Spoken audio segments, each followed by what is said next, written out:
Good afternoon, ladies and gentlemen. We are here in Maui, Hawaii, and my name is Federal Postal Judge David-Wynn Miller. I punctuate my name with a : because it creates a prepositional phrase. I use a hyphen to make my David Wynn a compound fact, and then I follow that with a : to identify my surname, which is Miller. So it's for the David Wynn of the Miller family, because : are prepositional phrases to express a fact. You also use it in your digital time, your : Now, what we're going to do today, we're going to have 5 different segments here. And we're going to go through the parts of speech and explain what the parts of syntax are when it comes to writing. We are then going to explain how the parts of a sentence are constructed. Then we're going to go to the way that the federal government has created over 40 million mortgages under the fraudulent conveyance of language under the laws of Title 18, 1001, and Title 15, Section 1692E under false and misleading statements, Title 18, Section 242, deprivation of rights under coloring of the laws. And we're going to explain the sentence structure from the mortgage and how it is used as fraud. We're going to explain the sentence structure used by the attorneys to support the mortgage, how they are using fraud. And then we're going to explain how the banking system uses your money to make you both the borrower and the lender.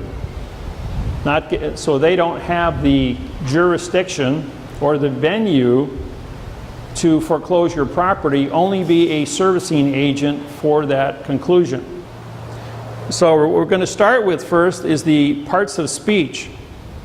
Now the parts of speech are, we're going to use a numbering system 0 through 9. The numbering system is to identify each part of speech and how it appears between one word and another. And when we take documents and we go ahead and we put the numbers on top of the words, it's because to write the words out, to write the parts of speech word out on top of the words would take up too much time and would be too confusing. So we use a number substitution, which we will go through. Now we use 0 as a conjunction, and there's 2 conjunctions in the English language. And is a command, and the word or is an option. Now the adverb, we gave a 1 because the adverb is used more than any other word, and the adverb is a modifier. It modifies the speed of which something is going to be modified at. Now the adverb will modify a verb, which is thinking or motion. So when you have a 1 in front of a 2, it's an adverb creating a verb. Now 3 is used for an adjective because an adjective represents color, opinion, and modifier, or modification, which means you're going to change something or try to influence an individual's ability to think by coloring it. If you color something and you change it, you're actually committing perjury because you're injecting your own prejudice or your opinions based on how you're going to describe it. And the word describe, de means know, ascribe means to write. So you're changing the condition to create a no written document. Now the adjective will always appear in front of a pronoun, just like we have the word black. Black is a fact. The word pen is a fact. You put black in front of pen and it means black pen. Black is an adjective.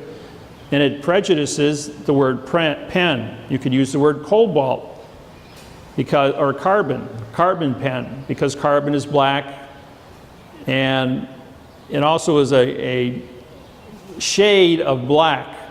There's 1,200 shades of black, so you can basically say there's 1,200 ways to modify the word pen by just using one color, and color is an infinity of an opinion. Now, in the presentation of these numbers, the positional lodial fact fact, which is 5, 6, and 7.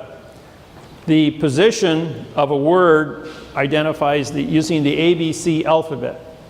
Now, this is between two individuals when they come together. They have to agree on what alphabet they're going to use. If we were in China, we'd be using the Chinese alphabet. If we were in Russia, we'd be using the Russian alphabet. Or in France or Germany, or if we were in Arabic or Indian. So the communication skills have to be established as to what alphabet you're going to be using. Then you have to take that alphabet and spell out your word. Now, if we're going to use the English language, this would be a pen, P-E-N. If we're going to write it in Hawaiian language, it would be called a penny, P-E-N-N-Y. If we're going to use it in Spanish, it would be called a scribola. So the spelling of the word would then change. And then we have to give a term to the word spelling and identify what the pen is used for. The pen is used for writing. So we're going to give it a definition that both persons agree upon in order to communicate with each other. Now, the position is always followed by a condition of lodio. Now, lodio, L-O means location, D-I is original, and A-L is contract. That's called the parse of a word. Now, if we're going to say for my pen, for your pen, for her pen, for his pen, for our pen, every time I change the lodio position of ownership, I change the definition of this pen. If I say for your pen, for my pen, for her pen, for his pen, I'm changing the preposition, the position, and I'm also changing the ownership. So therefore, the fact is going to continue to change. I can do this 900 different ways because there are 68 prepositions and 38 articles. When you multiply those out, they come to 2,000. Divided by 2 is 1,000, minus about 100 words that would never come together and be used in a logical explanation. So therefore, there's about 900 logical explanations to identify this one object.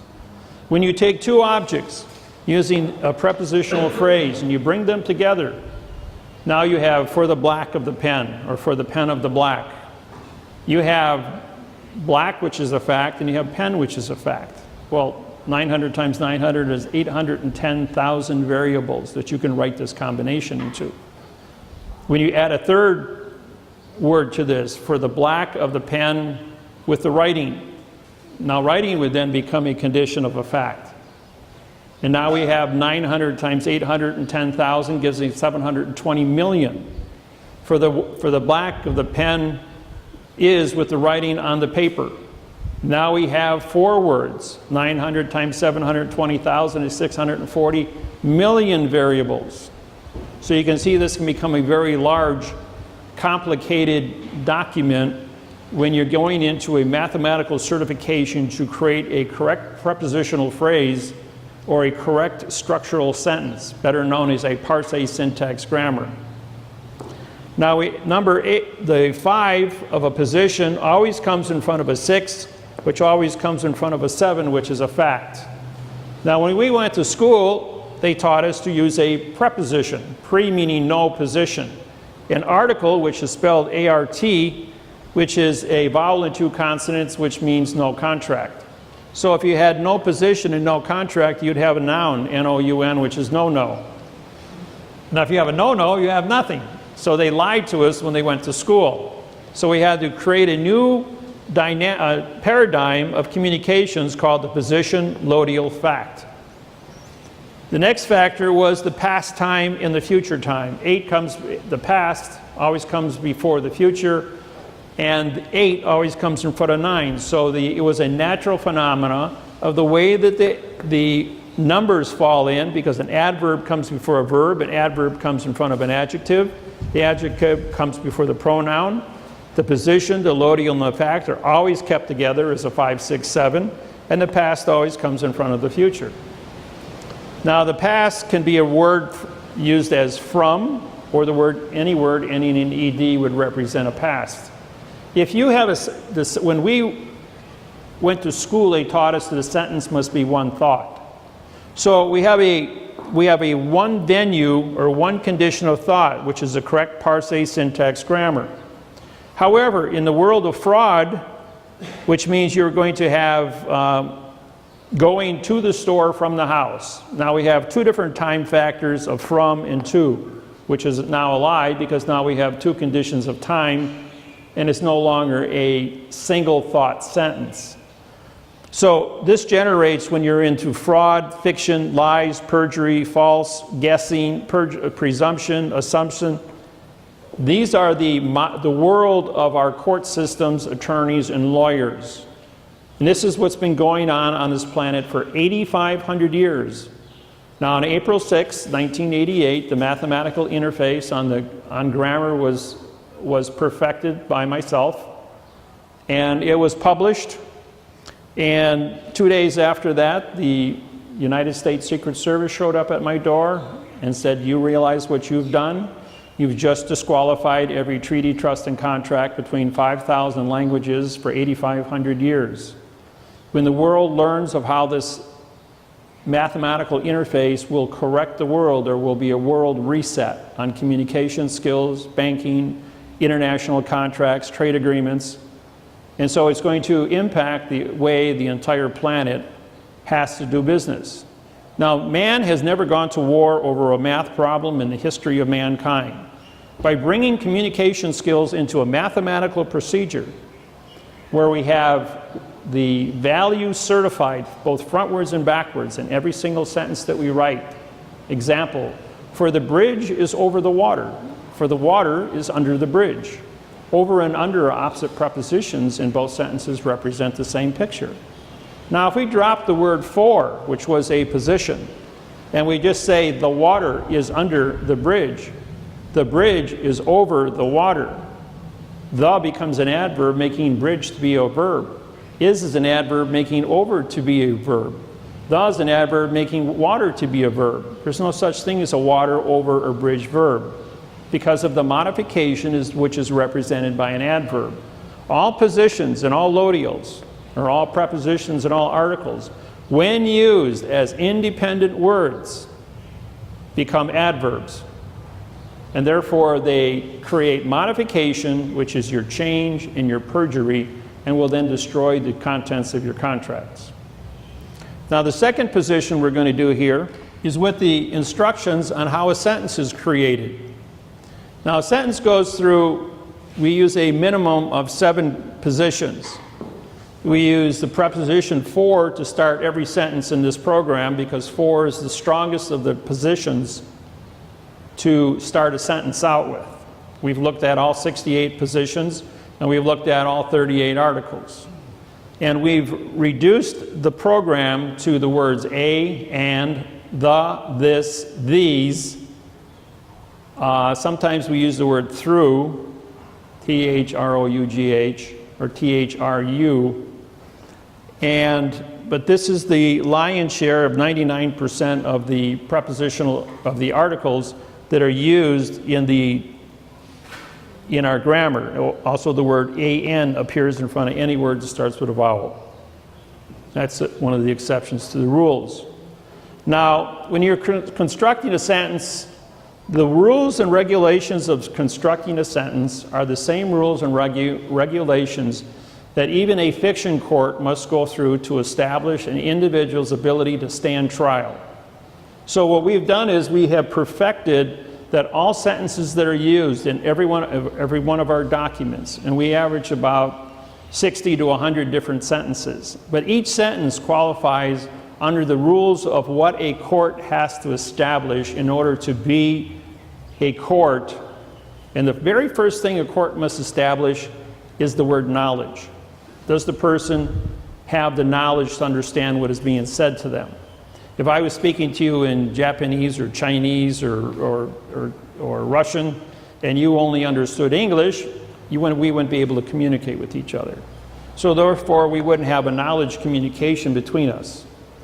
It would require us bringing in an interpreter to stand in and do the translations.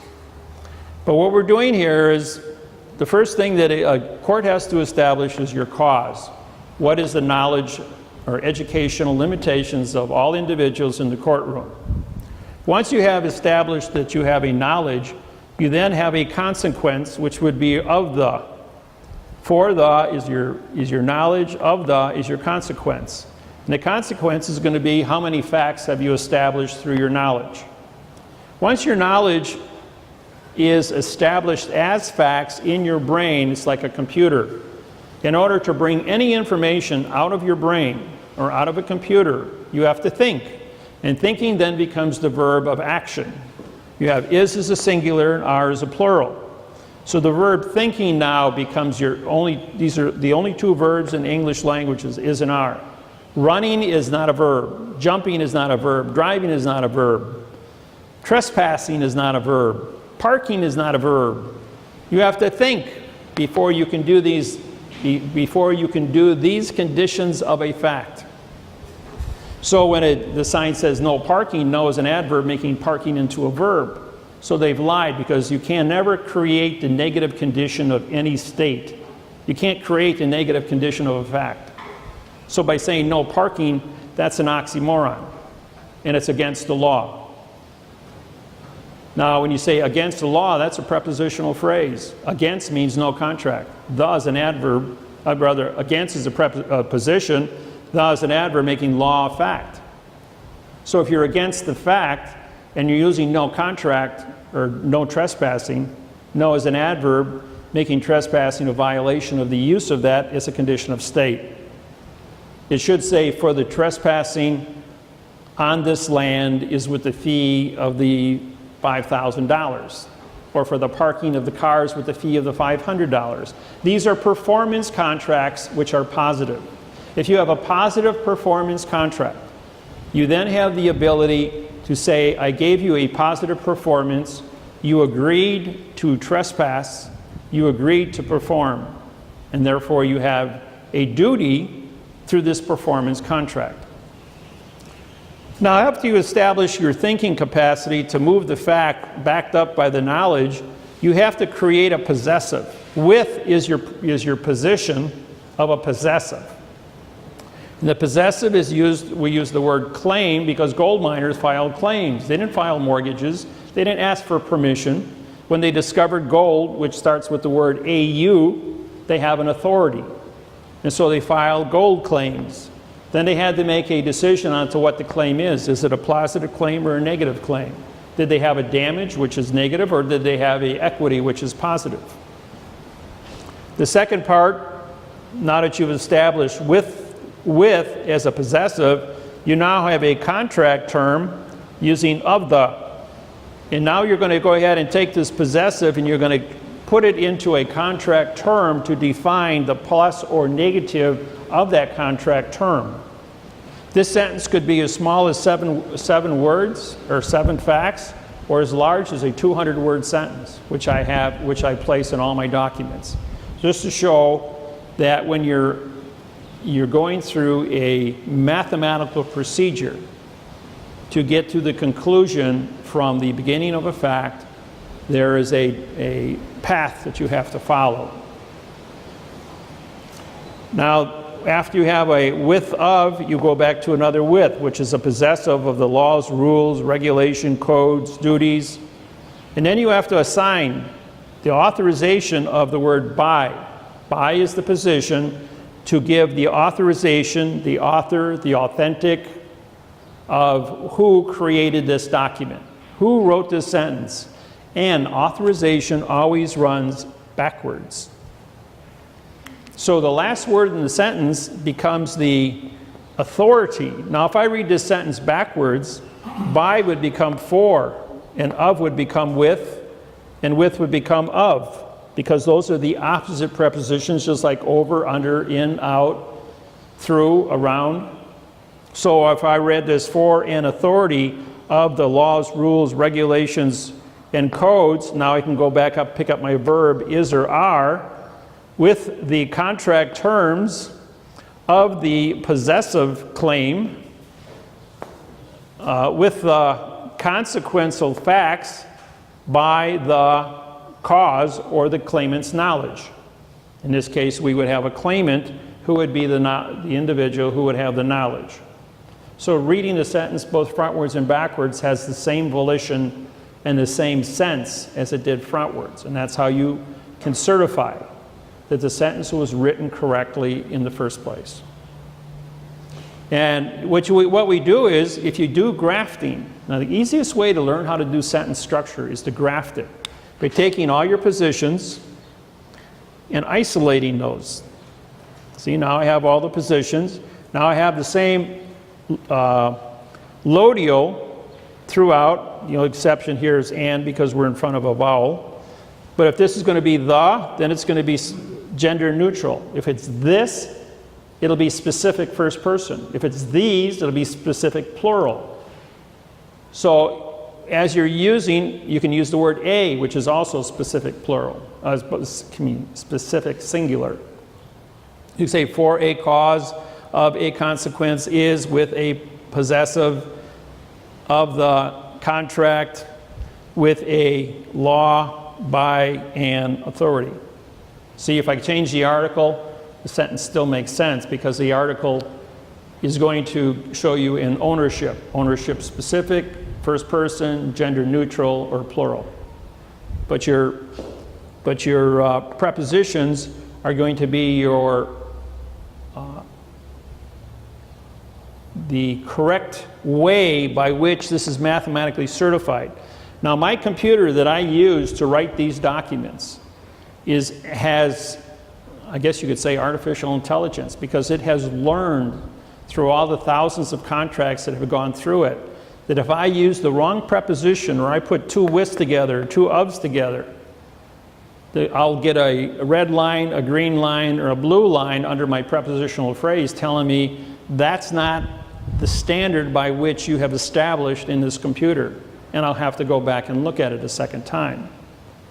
And if I put too many facts in, but I don't have enough prepositions, it means the sentence was written incorrectly in the first place. And I've got to go back, and maybe a word has been out of a location where two words were backwards. Because an individual, I'm ambidextrous. I write both my left hand and my right hand. I write frontwards and backwards, and in both directions with both hands. So my ability to see things backwards as well as frontwards simultaneously, if I'm moving too fast, I might put two words inadvertently in the wrong place, and when I read it back, or I read the sentence backwards to check the math to see if it was done in the correct format, going forward, it now shows me that I did something wrong, and I've got to go back and reread it. I might even take a day off, come back the very next day, and go and read it again with a fresh thought. I'm going like, that doesn't make any sense at all. And I'll pull out a word, or put in a word, or get the book of synonyms and put a correct synonym in there, and line it up so it makes sense. So that the entire document, just like when you write a story, you have to be in a flow with that storyline. So, any questions about sentence structure or parts of speech? All right, the next thing we're going to do, the laws were originally established, like the Roman Empire was around 3,000 years with the Latin. And before that, you had Arabic with the Egyptian. You had Persia, which was the ruling bank for 6,000 years between Asia and Europe. You had the Indian nations and the Chinese nations with 6,000 years of grammar. And the Persia was right in the middle of it all, because everybody through the trade, what we call the spice routes, or the trade routes. So in order to put this together mathematically, I had to study history going back to Gothics, which is roughly 8,500 years ago when language was first instructed. And then the parts of speech, just to identify the order of operations of the parts of speech took me 6 years of research. It was buried in Cornell University's dictionary, which is 4 feet thick, containing every word of every symbol in all 5,000 languages in written history. That's why it's a 4-foot thick dictionary. It's cost $6,000 for that dictionary. But when I found out what the parts of speech were, if you go into a Styles manual, they'll give you one definition. If you go into your dictionary Styles manual, you'll get another definition. When you go into Cornell University's dictionary, you find out about the time of the future and the past, as well as the parts of speech and how they were used. Now, with 68 prepositions and 38 articles, we only use 7 of the positions and only 5 of the articles. And with that, we built this program. Now, the next thing I'm going to go over is the physical mechanics of what goes on in a courtroom. And then we're going to syntax a document from all of your mortgages. When you go into a courtroom, you're in a multi-plane area. Now, any level playing field of legal sports, whether it be in the Olympics or in the condition of a, just a little more. When you're in a position, if you got a football, soccer, baseball, tennis, ping pong, it doesn't matter what your game is, basketball, baseball, you always have a level playing field in sports because of the contest between individuals, skill sets. But when you walk into a courtroom, you have 5 different planes that exist to break up the continuance of evidence within that courtroom. So what happens here is the judge puts himself on plane number 1, which is higher than anyone else in the courtroom. And the judge says, well, if you look under Federal Rules of Civil Procedure 44.1, it says that the judge is a foreign entity sitting in a foreign jurisdiction. And all human beings that come into the courtroom are foreign people or foreign vessels. And they babble because of the communication skills that they speak in adverb verb, or adverb adjective pronoun, pronoun adverb verb, and pronoun adverb adjective pronoun. Those are 4 different concepts. Also, they have a concept of adverb verb, adverb verb, adverb verb, and they don't use any adjectives or any pronouns. So the judge sets himself up on his independent plane. Then they ask the witness to come up and stand inside a box. A witness box is an area where the witness cannot be heard or seen and cannot present evidence. The jury is plane number 3. A jury, J-U means outlaw or no law, and R-Y means contract. That's called par se, because the jury is, in the laws of the United States, require a 12-man jury. Well, one little difference is you have the jury box, but there's 2 different planes. 6 people sit here and 6 people sit there. So you have 2 petite juries of 6 and 6, which is not a 12-man jury. And they put it in a box, and if you look up the word jury box in Black's Law Dictionary, it says, an area where people cannot see witnesses or hear evidence. So again, we're dealing with trickery, deception, and illusions. The clerk of the court is the individual that files evidence, puts stamps on documents, signs her name or his name across the stamp as the postmaster, the banker, and the clerk of the court. So who is the judge? Well, when you look at judges, it says see bankers and see postmasters. When you look at postmasters, it says see judges and bankers. So who runs the court? The clerk of the court runs the court, and the actor sits on the stage of the highest position.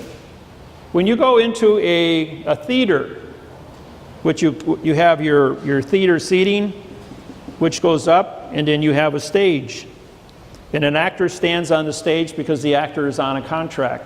But the continuance of evidence between the actor and the people sitting in different levels of the theater are broken, so that there is no insult between what is acting and what is viewing.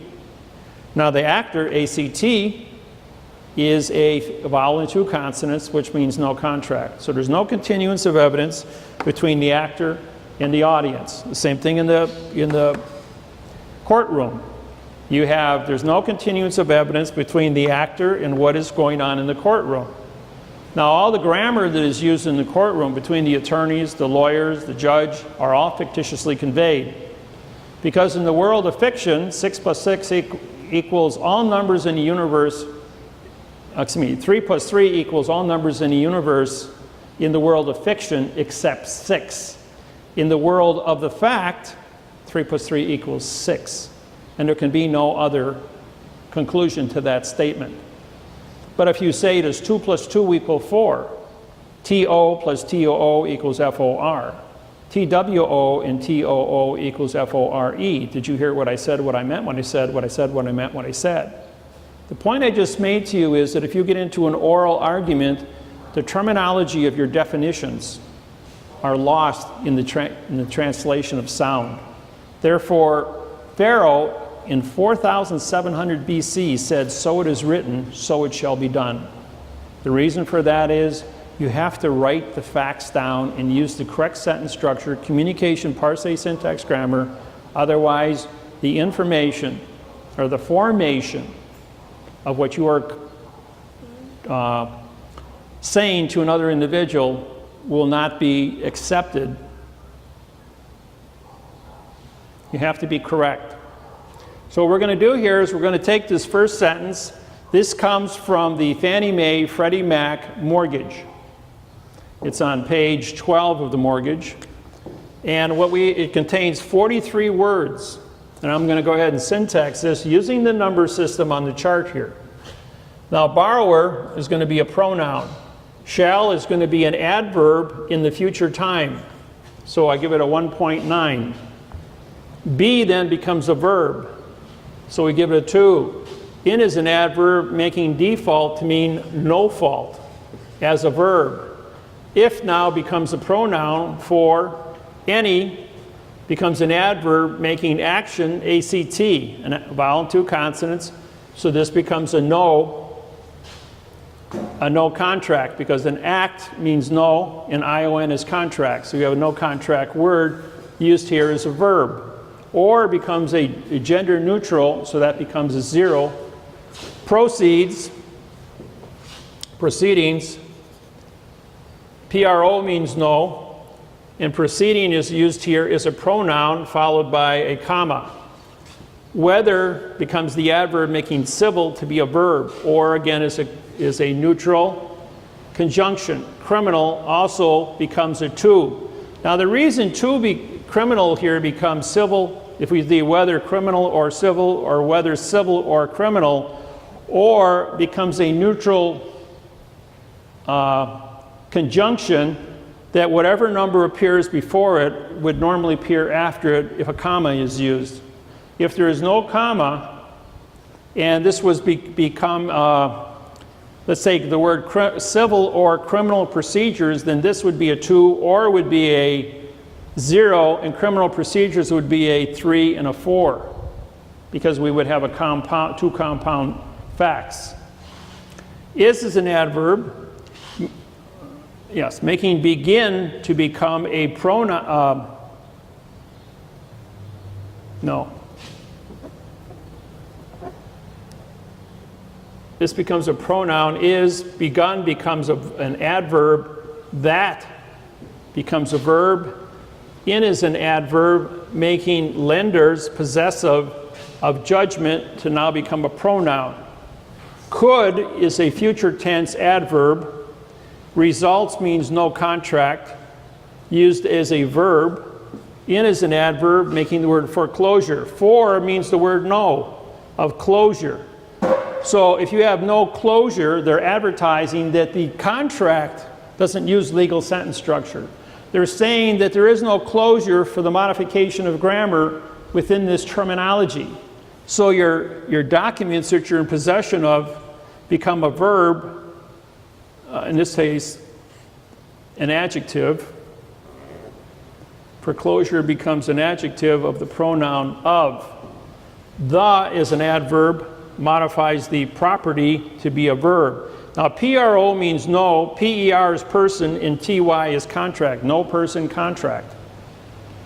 The reason they have a no person contract is if you look at your name on your mortgage, it's written in all uppercase spelling called a nom de guerre. The word nom de guerre means you're a dead person, and the synonym of that is pseudium. Or again becomes a conjunction. Other is an adverb, and OT means no, of her. Material is an adjective. Impairment, IM means no, vowel 2 consonants again. ENT is contract, so you have no paired contract. That becomes a pronoun, no, no, no. Of is an adverb, making lenders possessive to be possessive of the adjective interest and the pronoun if. Now interest, in, means no. ter is terra, and est is contract. So you have no earth contract when you have interest. As a result of our suing the mortgage companies, all the banks in the United States, and over 500 federal lawsuits filed at the Department of Justice and the Securities and Exchange Commission, the new language is to drop the word interest and charge rent on all your borrowed money. Same thing as the Arab worlds do with their money, with the Muslim religion. The word the now becomes a adverb, modifies the word property. PRO is no, PER is person, and TY is contract, or is your conjunction. Rights is a pronoun. You have no rights. Now, when it comes to the word rights, I once said to a judge in 1985, I have rights. The judge says, a fox has a right to eat, and a chicken has a right to eat. Enough said about rights. Think about it. The word rights now becomes a pronoun. The word under means no contract. Under is an adverb, modifies the adverb this, and security becomes an adjective of the word instrument. In means no. It's used also as a pronoun. STRU means from the word construction, and ENT is contract. So you have no construction contract. Why is that? Well, if it's a no construction contract written in adverb verb or adverb adjective pronoun, you have a color of security. Under now removes it from the plane of level playing field. So we can read this backwards, except for one small detail. There's no facts in the sentence. So where we started off with 43 words, we now have 1, 2, 3, 4, 5, 6, 7, 8, 9, 10, 11, 12, 13, 14, 15, 16, 17, 18, 19, 20, 21, 22, 24, 25, 26, 27, 28, 29, 30, 31, 32, 35, 36, 37, 38, 39, 40, 41, 42, 43.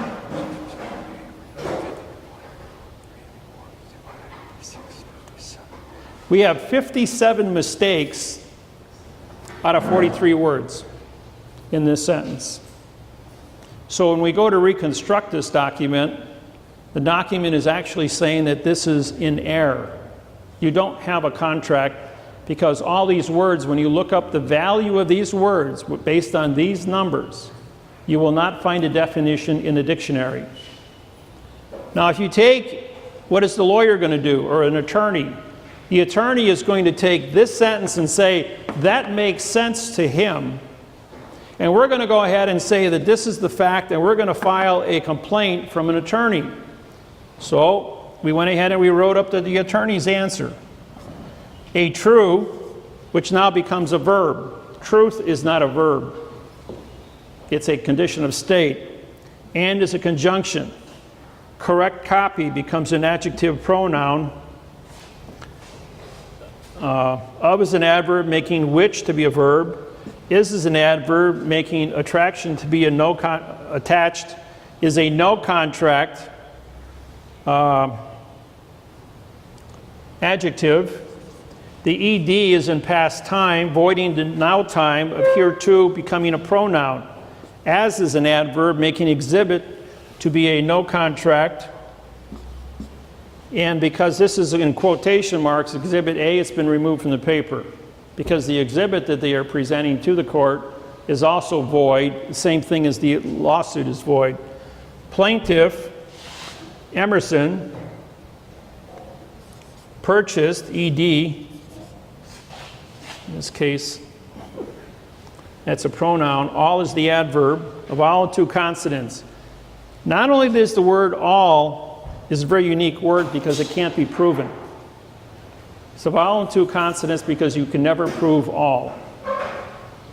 The only way to prove all is do a handstand. Let your feet dangle in a sea of space and hold planet Earth up in your hands. That's what all means. All rights then becomes the verb. and, conjunction, interest. Again, no earth contract. And that becomes a pronoun because of the word and. So interest becomes the adverb, making in to become an adverb. And is a conjunction. To becomes the pronoun, thus the adverb, making real. Re means no. Contract as an adjective of the property, PRO, no, PER, person, TY, contract, as a pronoun, no, set forth as an adverb verb in Emerson Corporation. And even though, now when they write corporation with an abbreviation and put a period, it breaks the continuance because it's a abbreviation. Then you go back here to the word by, becomes a pronoun because it's a word used by itself, and becomes a conjunction. Through its attorney. Here the word through is used as a pronoun. Its is an adverb, making attorney to be a verb, and this conjunction. Request means no quest as a pronoun. That default, again, no fault. It's a no-fault judgment used as a pronoun. The word JU means no, law. Be is an adverb. Hereby is an adverb. Entered, en means no. It means no earth in past time. So that's used as a verb. In favor, adverb verb. Of is an adverb. Plaintiff, which becomes a dangling participle verb to end the sentence. So the attorney is saying that you pick out the key words. The attorney is saying that there is no fault, there is no earth interest, there are no quests, and there is no earth in past time. The word judgment, when you look it up, says opinion. The letter O is used as a single syllable. P-I-N means to join together, and I-O-N means contract. So you have no joining contract. That's what an opinion is. That's called parse. Now the book on parse is written by the Masons, and I'm a 92nd degree Mason. I rewrote the Masonic codes and putting 2/3 of all the missing words in dogma, legenda. And when the book was rewritten, it's 6 inches thick, 18 inches tall, and 1 foot wide. It's in 9-point print, by the way. So it's a very, very complex book dealing with many different parts of our world's belief systems. And the study of Masonry deals with how to manage people and how to manage all the communication skills, government, banking, numerology, worldwide. Doesn't matter what your language is. All world leaders belong to the Masonic order, and they act together. So now when you write a sentence, the last word in the sentence has authorization. Is supposed to be the authorization of that sentence, just like instrument here. It means no structured contract. Well, does this look like a structured contract to you? Or the dangling participle plaintiff, which was the attorney who was represented by the law firm. What it says here is that this attorney is going to bastardize grammar to go into another to fight for a bastardized grammar mortgage. And the two of them together are going to go in front of the word judge, which means J-U, comes from the word no law. The word justice, J-U, means no law. S is speak, T-I is title, and C-E is judge. And judge title speaks no law. So by bastardizing the grammar and avoiding a prepositional phrase in all conditions here, you have no facts here. Yes. The question was, what was the volition of a borrower to borrow money? All right. What they don't teach you is that the person they advertise on TV, you're taught by your parents, and we learn from example, to go out and borrow money to buy a home. If you're fortunate enough to pay cash for it, that's another thing. But maybe only one person in 100 actually pays cash for a home. The rest of the world goes out and they borrow the money. And the home is used as the equity to back up the mortgage itself. But a bank is not allowed to lend money from its investors or its depositors. So the bank has to take your mortgage, and when they present you with a mortgage, I'll use this one here. This document here is your Fannie Mae, Freddie Mae mortgage. Now, even though you can't see the ABC alphabet from where you sit, you can see color. Anything that's pink is an adverb, and anything that's green on this paper is a verb. All the words that are not colored are adjective pronouns. So if you're going to modify something, your white is going to be modified and your pink is going to be modified. The green section is going to be your facts used as verbs. You can look at this up close after the fact. And you can see how many times that this document written by Fannie Mae and Freddie Mac has been modified to create a false document.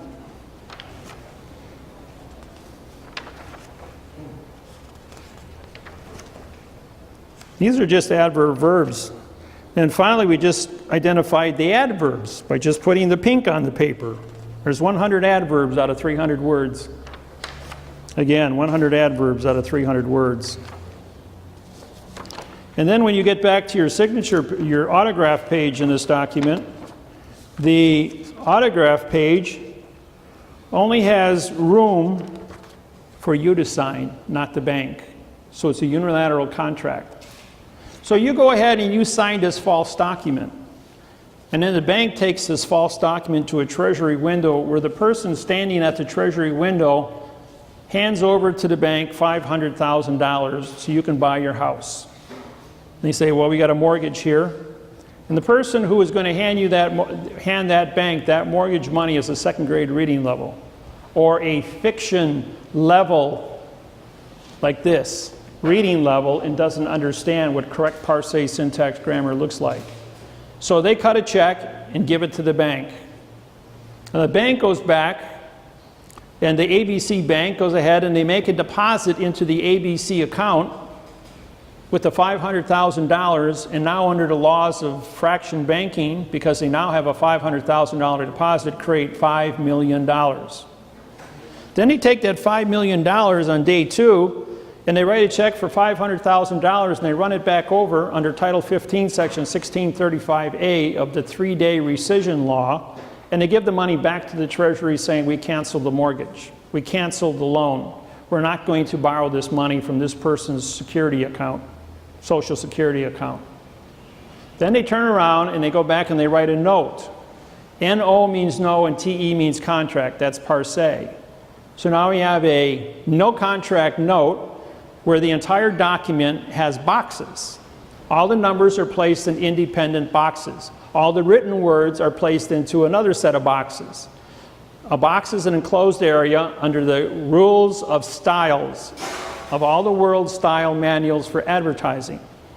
And because the words and the numbers are kept separate by these independent boxes, and the entire document is boxed, and there's only room for one signature. A signature starts with SI, like the word sign is SI, like the word simulation is SI.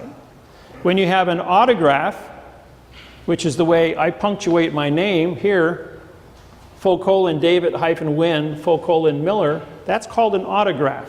That means authentic, author, authorization. And that makes me a fact. But when you simulate, which is cursive writing, the root word of cursive is to do evil on others. And when you're doing evil on others by cursive and you angle your words, that's italicizing, which removes it from the paper. And if you're going to italicize what you've just written, you voided your contract. Now I have a document here. Now here's a signature. You can't see it from back there, but it's scribbled. There's no way you can make out what this name is. You got to scribble over here. Any 2-year-old can scribble as equally as well. And by scribbling, these people are not taking jurisdiction for the words that they're placing on the paper. It is mandatory when we write a lawsuit that we go ahead and we place a flag on the lawsuit, because this is a vessel in a sea of space. All vessels under maritime law must have a flag. The flag must also, the vessel must also be accompanied by a stamp. Now, by placing the postage stamp on this document, it's a federal stamp. It pays the freight to move this document between point A and point B. When I sign my name across, autograph my name across this stamp, and my clients autograph their name across this stamp, it makes you the postmaster authorized to transport this vessel from your home to the bank, or from your home to the post office to be sent out. Yes? What's the definition of a stamp?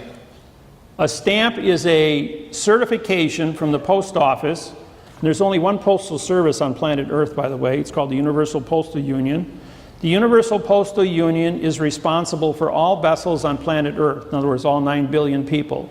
They're responsible for all money on planet Earth and how it is exchanged between 2 countries or between the citizens within those countries. It's a one world order established on the 22nd of October, 1871.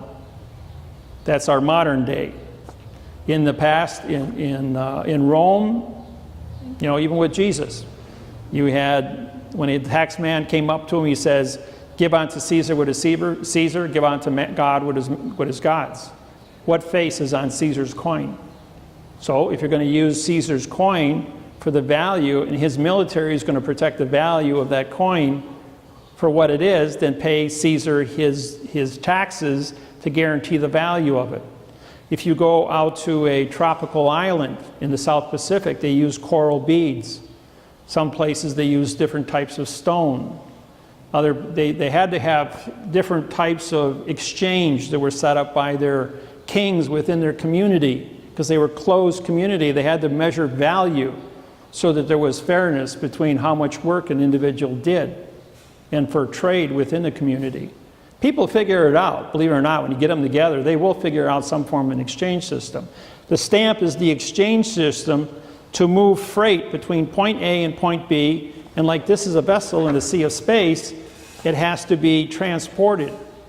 Now, to make this a valid document, you have to autograph the back of it, just like you autograph your checks when you go down to the bank. The clerk, you hand them your check, which is your vessel. She stamps it paid. She hands you money and does banking. You have to endorse the back of it because it's a bill of lading, a vessel coming to the port of the bank. In a courthouse, the vessel comes to the port of the court. The court takes the vessel and it docks the vessel, puts a docket number on it, and now you can call it a document because you paid to dock the vessel. Then there's a service docking fee. In the courts, it's I think $68 here, and in federal court it's $350. And when you go to the Supreme Court of the United States, it's a half a troy ounce of gold. And that's how they regulate what the docking fee is.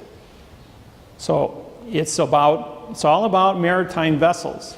Now, what exactly is the court? When you walk into a courtroom, this room here is my federal postal court today.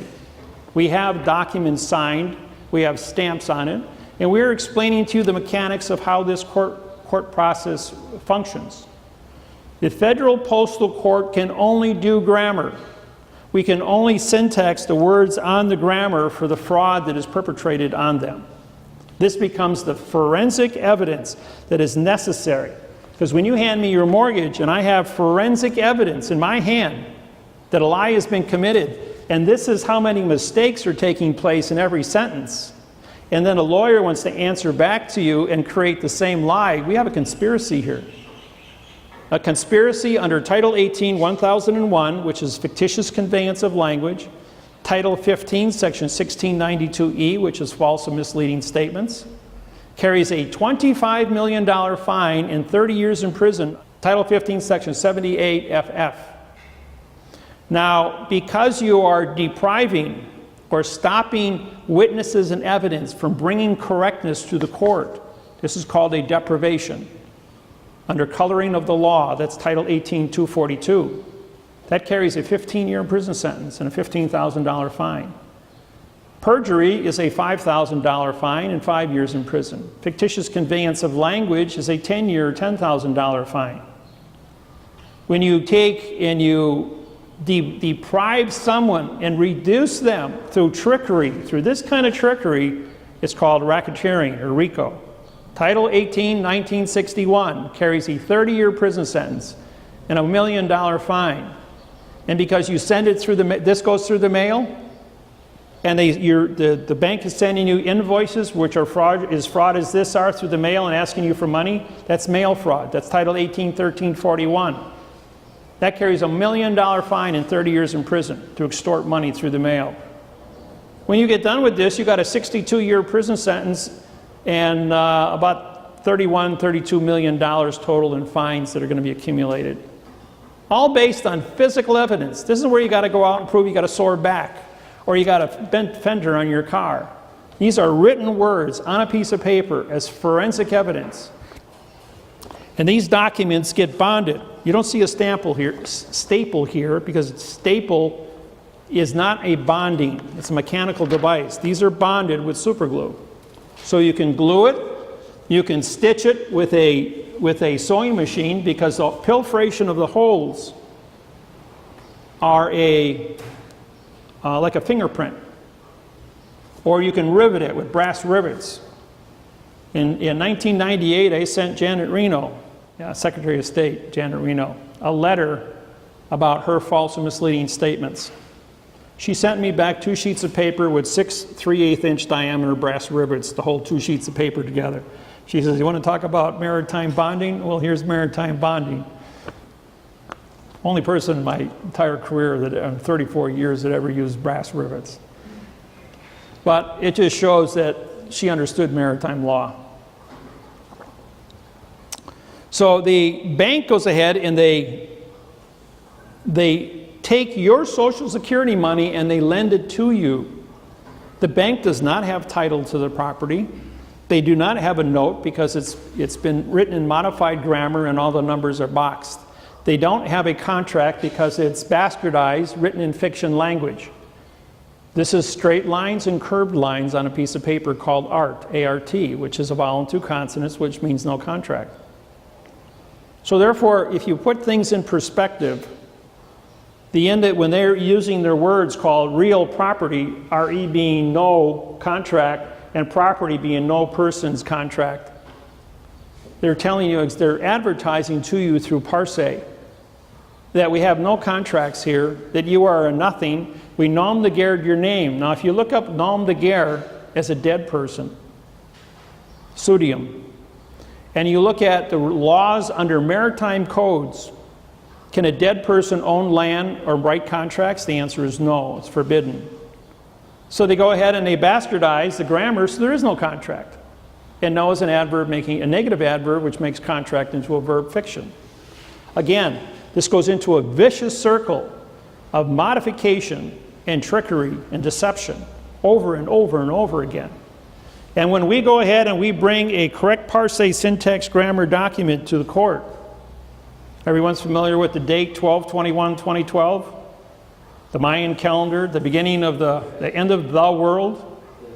Thou was an adverb making end to be a verb. Thou was an adverb making world to be a verb. We ended the world of verb that day by ordering open Benjamin Franklin's Federal Postal Court, July 4, 1775, retroactive under Title 42, 1986 for knowledge of a crime and the authorization to stop and correct it. Russell J. Gould and myself issued new oaths of office written in the correct parse syntax grammar. As 2, we make corporation. And we also issued a new bank charter and a new court charter of how grammar will be used in a correct parse syntax grammar format to decisions on what documents are being filed in the court system. And by doing that, using physical evidence and staying within the confinements of our charter, we now have the correct basis to stop and correct this type of a lie from happening, and this has been done 64 million times in the United States. Now, when the bank goes ahead and they take your mortgage, as soon as within 3 days of you signing your mortgage contract and your note, they then take and they sell that, what's called a securitized backed asset to Wall Street. Or they sell it to another bank which bundles it up. The little banks will sell it to a big bank. The big bank will turn around and sell it to Wall Street, which then sells it to foreign investors as a securitized backed asset. Do they have title to your property? The answer is no, like you have title to an automobile. They can't produce the title, and when you ask the bank, where's my title? They're going to say, we don't have to show it to you. That's because they don't have it. They are only a servicing agent. They have never risked any of their own money. They have only taken your own Social Security account and created an illusion to get the money from the Treasury, which is actually a bank robbery, because this document is a lie. That means that they did not have a contract to take that money out of the Treasury in the first place. That's the same as a bank robbery. And if they committed that bank robbery, that's a crime, and it vacates their ability to contract with you. But they're out there every month, and they're asking you for money. They continue to generate a no-contract language and frustrate the individual. When you went to school, they did not teach you to read and write above a second grade reading level. The first thing the teacher taught you when you were 8, 9 years old, never start a sentence with a prepositional phrase, so that you could never create a fact. You can have 99 prepositional phrases in a row and put one adverb verb in there. That adverb verb represents the number 0. And any number, no matter how large it is, multiplied times 0 equals 0. Any number divided by 0 equals 0, no matter how big it is. And so what they did here is they threw in and modified anywhere in the sentence, and they created a lie. In the world of infinity lies, they have the world to lie. They can only be correct once with 3 plus 3 equals 6. But in the world of lying, they have an infinity of the ability to be wrong, to teach us how not to read and write, to be wrong. And what was Pandora's box? You open Pandora and you release all the evils in the world. The Pandora's box was the mathematical interface on grammar. That it showed that man never went to war over a math problem in the history of this planet, over a math problem, but have been killing each other through modification of grammar and stealing property through false and misleading sentences since the beginning of written time. And individuals' voluntary participation in the, I guess you could say, the greed factor, the need to have a roof over your head, to need to supply your family with shelter, is so strong you will do anything. When we were 18 years old, sex was on our mind. We had to have a fast car, good clothing, and they wanted us to sign up for our Social Security, and you had to have your Social Security card in order to get a job, to make the money, to buy the car, to get the clothes, to attract the opposite sex. Then you had to build shelter for the opposite sex, and henceforth jump into a mortgage that you couldn't read and write because they never taught you how to read and write in school. So this thing has been set up, and it was established in 1888, called securitized backed assets through Wall Street. So they knew what they were doing 135 years ago when they set this whole plan in motion. The thing that they never figured on was that we were going to break the code, publish the mathematical interface on grammar, and expose this. On January 6, 2008, I syntaxed Washington Mutual's mortgage. They were presented with the documents on Friday. They closed at $60 a share. On Monday, they opened at 10 cents a share and filed bankruptcy. The other 38 banks in the United States ran in and picked up, Washington Mutual's bankrupt corporate mortgages and within 6 weeks lost 95% of all their value when they got their own lawsuit filed. And we syntexed, and they found out what they just bought, that all 64 million mortgages were a lie. And within 2 years, 25 million of the 64 million mortgages were in foreclosure, putting our unemployment rate between 16 and 18%, and throwing 110 million of our 350 million population into no housing. When the court summons you when this fiction court summons you to come to court, they're asking you to leave the Hawaii territory. The courthouse is a foreign vessel in dry dock. Now, we had a federal courthouse here in Maui in Wailuku Heights. It was built in 1888, about the same time securitized-backed assets were authorized. It was the original post office turned into the federal courthouse. And did you know that on March 8th, 2013, Hawaii became a sovereign country? It is no longer in bankruptcy with any country on planet Earth. On January 6, 2008, is when we filed the quantumized constitution, which I wrote for the Hawaiian Kingdom, and 22 Kaponas signed it. It was presented to the World Court at The Hague, and it was authorized to be a correct written document. 3 days later, under the rescission law, all banks in Hawaii that were offshore from foreign governments left the islands. We have not had offshore banking since January 9th, 2008, to show you that you were always sovereign. Now, in 1893, when Hawaii, January 17th, 1893, Hawaii was invaded by the United States. Queen Iolani was a 34-degree Eastern Star working for the Mason across the street at Lodge Number 1. And so when the senior Mason, who was the Postmaster General of Hawaii, told Queen Iolani to stand down, because the Mason, the Master Mason, captain of the military ship coming here from the United States, told him that he had orders to take over the Hawaiian Islands. She had to stand down and surrender Hawaii. But what was the condition of Hawaii? Hawaii filed bankruptcy with the World Bank out of Switzerland and the Rothschild family on the 22nd of October, 1871. Hawaii was under bankruptcy protection. And the United States was under bankruptcy protection from the IMF. How does the bankrupt corporation called the United States of America invade the bankrupt corporation of the state of Hawaii, or the Hawaii territory? It can't. Totally illegal. Has been illegal the whole time. The United States of America came out of bankruptcy on November 2nd, 1999, and for 1 year under maritime law of salvage plus a 90-day federal law did not exist. The United States did not elect a president in 2000. They had to wait 90 days counting ballots. And on February 2nd, 2001, they became the United States of America Corporation. Anybody could have ran for president and been elected as president of the United States. Bush was appointed. But now, the United States is out of bankruptcy, but Hawaii is still in bankruptcy.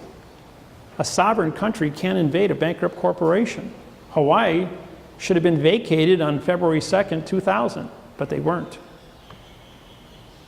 So there's a lot of international law violations taking place here. A lot of maritime law violations taking place here. And we articulated and wrote contracts to these effects, and we filed them at the World Court at The Hague. In 1997, I was commissioned by the Kapunas to write contracts mathematically certified frontwards and backwards. I'm not allowed to interfere with any religion, customs, policies, only to make sure that the math was correct. And then when we presented and did seminars for the people of Hawaii and showed them how grammar has to be so mathematically perfect that it can't be modified, written frontwards or backwards, it says the same thing. We had to certify as a group, the 22 Kapunas, and we all worked together for months to make sure that every sentence that had to be said was said and presented in this Constitution. When it was sent to The Hague only took 5 days of looking at what was correct and said the Hawaiian people are now correct. They have a constitution that is correct. And therefore, they have their independence. They don't need somebody babysitting them like the United States.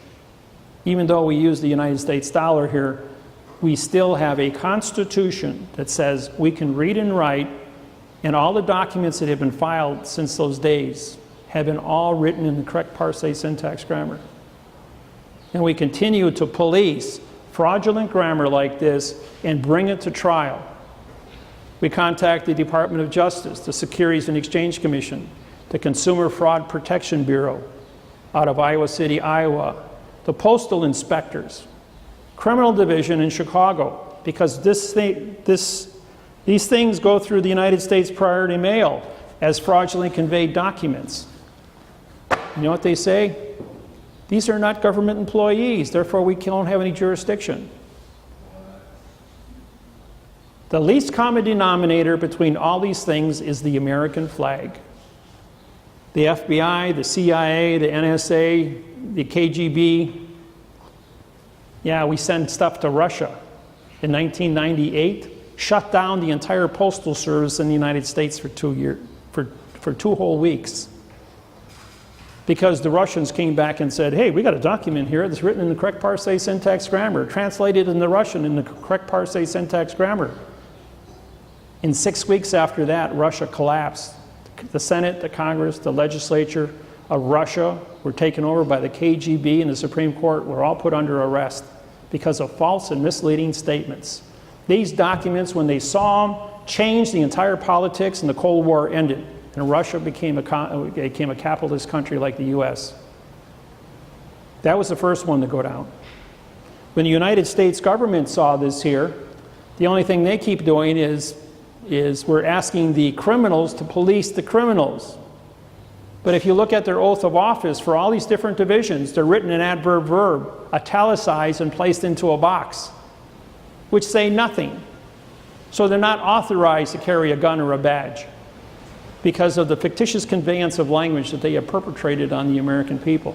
And to make sure that the American people can't read and write, they hire a principal, PRI, no contract individual, to run roughshod over all the teachers of that institution to make sure that they do not teach the students the correct parsing syntax grammar so that when they graduate from school, they can be harvested.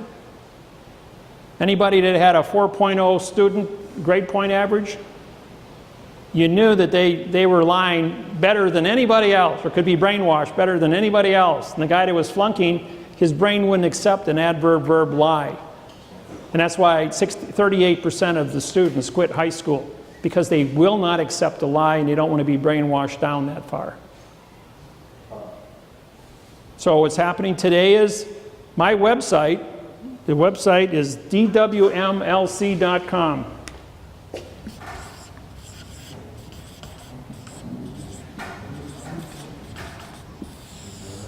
Has 5 billion people on it studying how to use the correct parsing syntax grammar and over 400 pages of testimony.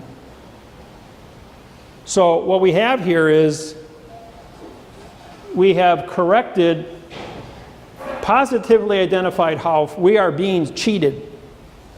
We have the forensic evidence, and we have the court system, the Federal Postal Court now established so that we can take and bring correctness to our world of contracts. And if you've been listening to the political agendas that are happening and what's going on in the newspapers of Hawaii coming up to our election, it shows that they are fully aware that Hawaii became sovereign on March 8, 2013. On March 11, 2013, 170,000 tons of gold bullion was moved into Honolulu, putting back the gold that was taken out on October 22, 1871 by the World Bank to make Hawaii the new central bank of the Pacific. So there's going to be a lot of changes happening in the near future here. So we have an election coming up, and our politicians are becoming aware of what's available. They're becoming aware of this grammar. They're becoming aware of the sovereignty And little by little, they're starting to speak out, and it's showing up in the newspapers. So I think by the time the election rolls around, we'll have enough educated people to stop and correct the wrongs that are going on out here. Stop the foreclosures that have taken place. 4 years ago, I filed a lawsuit at the federal court, and we froze all foreclosures in the Hawaiian Islands for 15 months because they knew they were wrong. There are no titles in Hawaii. There have never been titles in Hawaii since 1800. So how can they sell, how can they advertise and say that they have a title to the property and use it as a verb and use the word true and correct when this is a bold-faced lie? This is perjury. So this law firm is being prosecuted. This law firm asked for $20,000 in royalties to justify this and get paid for this, and we are suing them for false and misleading statements for $25 million and a $80,000 violation of what they're at through mail fraud, because under Title 15, 1639A, they have to pay 4 times damages for how much they're trying to extort through the Rescissions Act. So I haven't brought up any names here today as far as specific organizations go, because this is only about the parse syntax grammar. So we've used a little bit of generalities to show you exactly what the mechanics are as we move forward. Also, we have, you can look on the board over here, we had summoned 14 different government officials. The police chief here in Maui, several of the judges and the attorneys who have committed the fraud. We have the forensic evidence in front of us. And by bringing this to the table today as a federal postal court, we asked them to attend today to answer why they're supporting this document and accepting this language to be a fraud. Why are you using fraud and damaging and taking homes from people that you don't have title to, that the bank does not have standing for? And I have you can see through this plastic container here. This is how much paperwork one lawsuit has generated in 1 year. That's over 1,000 sheets of paper. Every lawsuit that we do, we not only syntax the material, write a lawsuit that goes to the Department of Justice. We answer the lawyers, we prosecute the lawyers for the wrongs that they are doing, trying to steal the property, and we continue to, this goes back and forth every 45 days, where we sue them and they come back and they want to get paid for their violations. So we sue them again. And this goes on and on and on. Well, we have unlimited funds and deep pockets to prosecute these people for the crimes that they are perpetrating against the Hawaiian people and people of the United States. The people that were summoned today, none of them showed up. I know who they are, and none of them came today. You can look at the documents on the board there to see who was summoned. We have the green card return receipts for all of them, that they were asked to be here today to answer why they're using fraudulent conveyance of language to extort property from the people, and they failed to show up today. So there will be a follow-up lawsuits presented to the Department of Justice. This may be a community center, but it is also the federal postal court today, because this is a real court.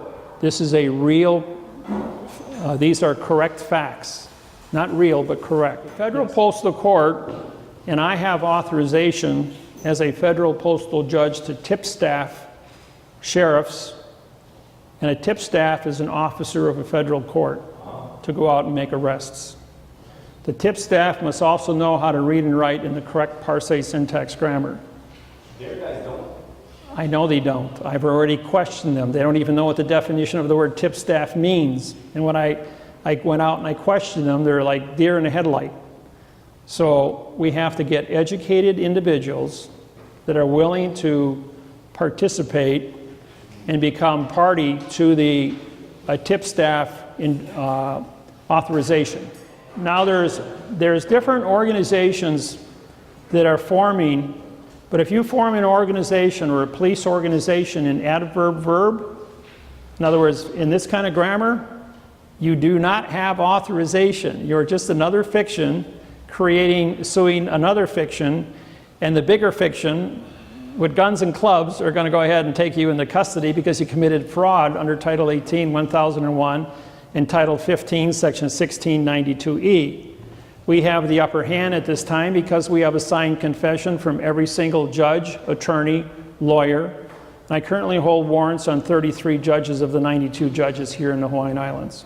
Volition. Okay, the volition, as I started before, was a person wishes to gain shelter, and the only thing they know how to do is to go to a bank and borrow money, but they don't know that the bank is not lending them their money, in other words, the bank's money, but going into their Social Security account to take their money out using a fraudulent document. So there's no closure for the volition of the crime of bank fraud that is being perpetrated on the individual wanting to borrow money. You are both the borrower and the lender, but the way it happened was a lie. Who committed the first crime? You or the bank? Well, the answer is clear, the bank. Because the bank created the document, the bank took it in and took the money out of the Treasury. The Treasury is controlled by the Post Office. The Post Office controls all military branches in the government, Homeland Security, Army, Air Force, Navy, Marine Corps, police forces, sheriff's departments. They're all controlled by the Post Office. Now, the Post Office controls the Department of Transportation, which controls the port authorities. The port authorities control foreign vessels in dry dock. All courthouses in the United States are foreign vessels in dry dock. Now, because they have handicap ramps in every single courthouse in America, that means they are under treaty as a foreign entity to not disable the public. Disability comes under Title 29, Section 701 of the 1964 Civil Rights Act. So they are under treaty not to disable you and your ability to communicate in court. If you only speak Hawaiian or Filipino or Chinese or Japanese, and the judge is speaking in English, he must bring a translator into the courtroom. They do follow that procedure. But when they write in this manner, both the mortgage contracts and the attorneys bring in this type of grammar, fraudulent grammar, to prosecute you for nothing, saying nothing, with no laws, rules, regulations, or codes, and you can't read and write, so you don't know any better, and they've got you so scared, they traumatize you with 10 times more made-up charges when there was no charges in the first place about anything. But we have their signed confession for the criminal activity that they're perpetrating. But where are they doing that? They're doing it in a foreign vessel in dry dock. So if you've got a Chinese freighter out here in the harbor with a Chinese flag on it, that represents a foreign country. What would happen if any of you walked onto that freighter and you didn't have a seaman's pass, you didn't have your immunization medical files with you that says you have no contagious diseases, that you did not have a bill of lading to enter that vessel with a contract that pays for the bill of lading or a ticket to be on that freighter, you would be arrested for trespassing, put in the brig, taken back to China, and spend 8 years in jail. Well, what do you think happens when you walk into this box, into the foreign vessel? The bill of lading for your ticket is written in adverb verb with 400 mistakes on it. So the only thing that they can charge you with when you walk into the courthouse is that you are a derelict vessel trespassing on their courthouse property. And you know what's the one thing standing in front of the judge? Your body trespassing with babble communications and no written contract. So they say, how much money can you afford to pay to walk out of our trespassing charge? And that's the long and the short of it, folks. Why do they keep getting away with it, though? Yeah. Because they're on a foreign vessel in dry dock. You're in their territory. You left the Hawaii Islands. You're in a foreign vessel, same as you'd walk into a different country's freighter sitting out in the harbor here. But like today, like say for these guys that didn't show when you give a summons. If I didn't show up to their summons, I have a warrant for my arrest now. Not necessarily. If you read the paperwork, it says, we may, and may is a future tense adverb, which means it doesn't exist in now time, it's in the future. Yeah. And so what they're doing is they're issuing a adverb verb document, just like this is. Their warrant is written all in boxes and written in adverb verb communications. So if you sue the warrant for fraud and misleading statements using a quo warranto complaint written in the correct parse syntax grammar, the court loses jurisdiction while engaged in criminal activity under Title 18, 1001, Title 18, 242, deprivation of rights under color of law, and Title 15, Section 1692E for false and misleading statements. They lose jurisdiction under Title 42, 1988 for committing a crime, and under Title 42, 1986, which is knowledge of the crime, did not stop and correct it. So therefore that makes them all who participated and signed the warrant to be co-conspirators under Title 18, 241 and witness each other under conspiracy, which carries a 10-year, $10,000 fine for each one that would sign and witness. So we have organized crime acting as the police force or as the judiciary here on the island. Because I would have to syntax what has done wrong, write the lawsuit under quo warranto, and then send it to the court to show them the criminal act that they did, send it to the police department, file a claim with the sheriff's department that the court has issued fraudulent documents, and then notify the Department of Justice in Washington, D.C. that organized crime has taken over our courts. Okay? That's black and white, folks. I can't get any clearer than that. What they're going to do is they're going to come back and say, we cannot understand what is correct. We can only understand what is fiction. And if you believe that, then they're going to want you to participate with their fiction. Don't. You can continually sue them for the correct parse syntax grammar for the avoidance of perjury. And they can't ask you to commit perjury or join with their perjury because that's a crime. All right? Your volition, folks, when you go to get something, there's a thing called closure. Under maritime law of contracts, you must have closure for the word terms in the documents, for the criminal charges or what the laws are in the documents. In other words, you have to have a dictionary attached to your document. You cannot, if you have abbreviations, they have to identify what the abbreviations mean. It has to be all written out in the correct parse syntax grammar, not adverb verb. So don't think that you are at fault. You have to push them to give you closure on everything they do, or they do not have jurisdiction. And if you syntax any orders or any judgments, the word judgment means opinion. An opinion is not a fact. The word order is O-R-D, a vowel and two consonants. It means no contract. It's written in the same format of no contract language. So if you continually sue them to be correct, they have to vacate. Any other questions? Well, we have a Freddie Mac, Fannie Mae, uniform commercial. So look at the second page in paragraph C and see if they have. C is the lender. C is the lender? Yeah, on this one. And this lender is in bankruptcy and has been out of business since 2005. When you hand me a document, I also go in and I research the history of that lender to see who bought them and how many times they've been traded. And my own parents, my mother and father, their home was bought and sold 14 times in 12 years. They never knew who actually owned the house. I mean, who they had a mortgage with.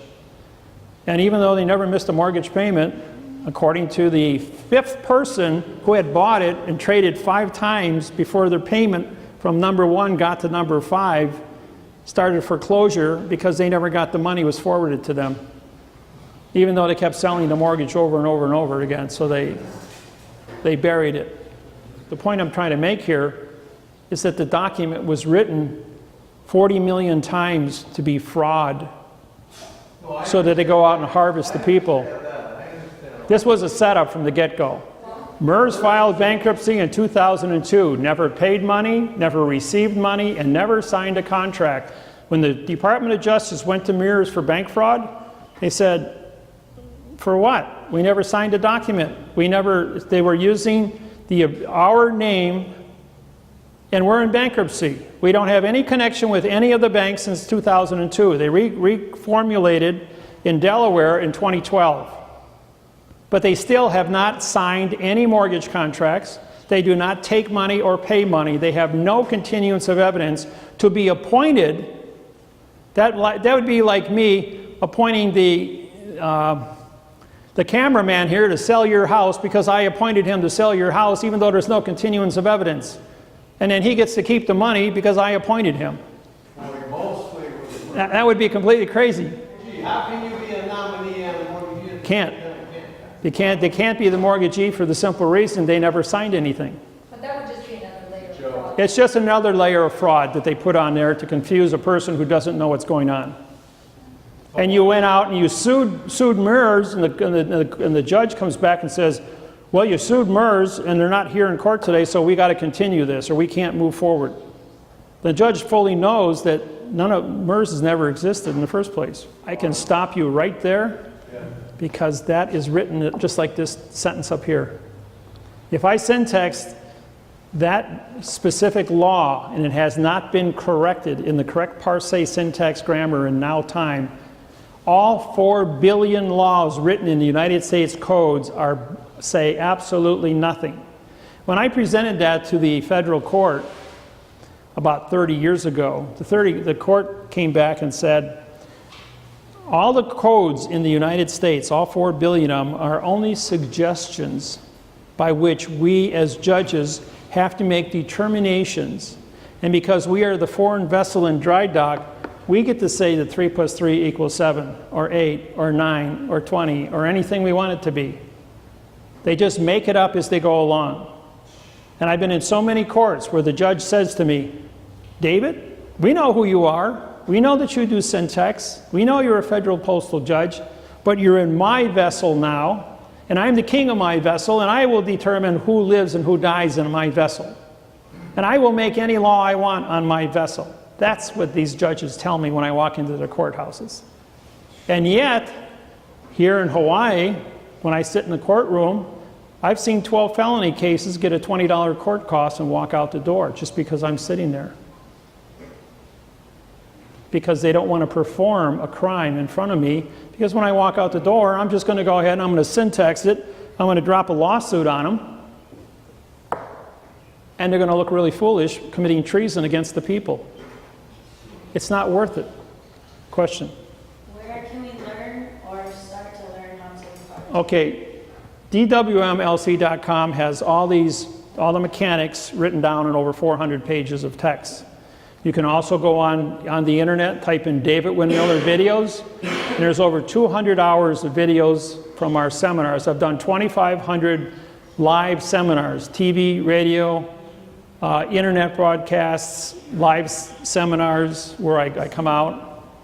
We did one, I think it was 4 years ago, over in Wynn. We had 504 people show up at the gym at the high school.